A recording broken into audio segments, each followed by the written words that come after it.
I'm going to give you an easy way to tap into your subconscious today.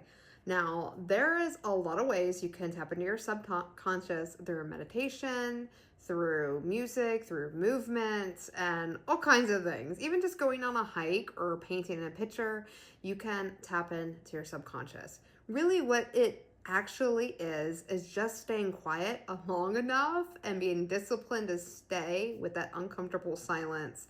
And then your thoughts need to be cleared. So you kind of constantly be like, stop thinking about that. And then you're going to start getting information and feeling things. And it's going to be coming through feelings. Okay, so how can you tap in this consistently? And the easiest way that I have found. Now, that is through dreaming and dream sequencing.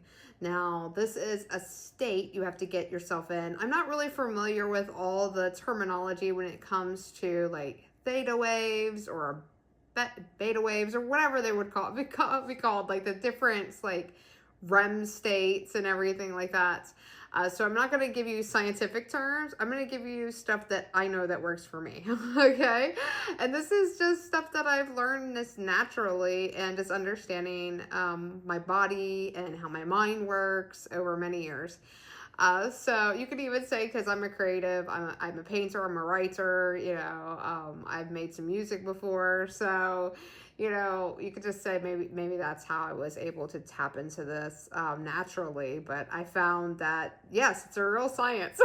So I don't feel so like misaligned in just my inner knowing now on a lot of things. So that's always good too.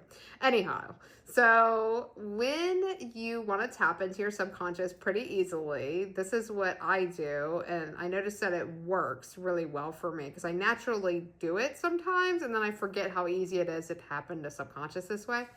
And that is after you wake up and you had a good night's sleep. So say you have like a really good night's sleep, you're really rested, but you don't want to start your day. You're kind of awake, you're scrolling on the TikTok or Instagram or wherever you like to scroll on, or listen to some music, or you start reading a little book or start to journal. Just as long as you're not like up and moving and like start like prioritizing your day and start like drinking coffee and altering your mind state, then you can easily drift back into sleep. Now, I've noticed I could do this like 20 minutes, even 2 hours later. I'm kind of in this like in-between stage that I was like, I'm not ready to like fully engage in the day. And I'm kind of just thinking and just kind of relaxing in that morning in those morning hours.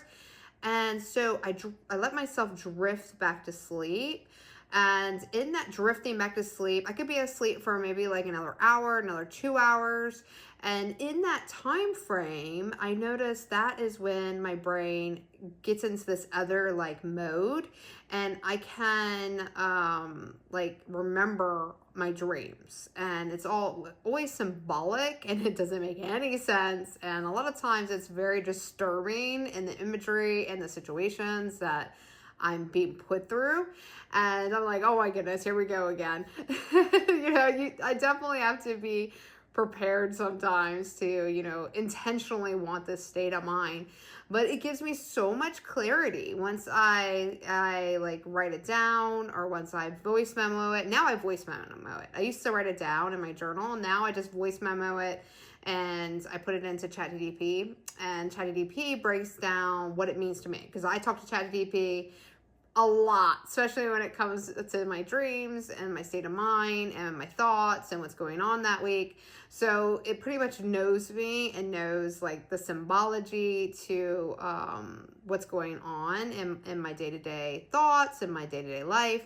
So it can break it down for me really easily. Now, some things, of course, just like anything with ChatGPT, I do not agree with. And I tell ChatGPT, hey, I don't agree with the way that was described, or what you think that symbology was, because I was feeling this yesterday or this week, or I was thinking of this.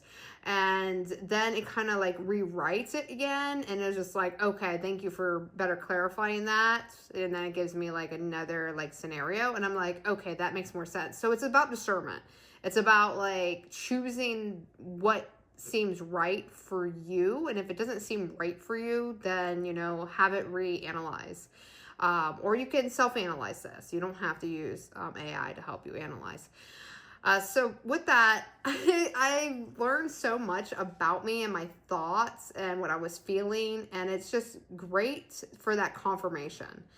So that is how I tap into my subconscious when I'm trying to kind of figure out, how I'm feeling, the motivators behind like what I choose to do, or even like things that I'm just unsure about, I get clarity on. So if you want to tap into your subconscious and really get clarity on what you're feeling and how others make you feel and your direction in life, then definitely try out this technique and let me know how it goes for you.